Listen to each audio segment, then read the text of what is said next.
NDA కూటమి CM అభ్యర్థిగా TDP chief Chandrababu Naidu ఏకగ్రీవంగా ఎన్నికయ్యారు. ఆయన అభ్యర్థిత్వాన్ని జనసేనాని పవన్ కళ్యాణ్ ప్రతిపాదించారు.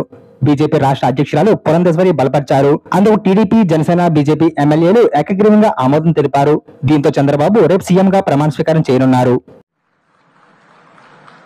మేము బలపరుస్తున్నాం.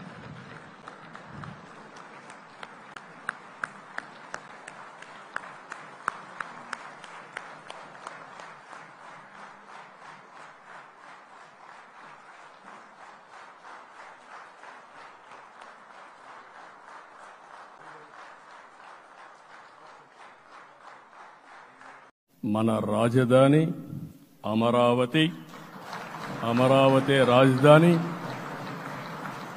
విశాఖపట్నం ఆర్థిక రాజధానిగా, ఒక ప్రత్యేకమైన సిటీగా, ఆధునికమైన నగరంగా తయారు చేసుకుందాం.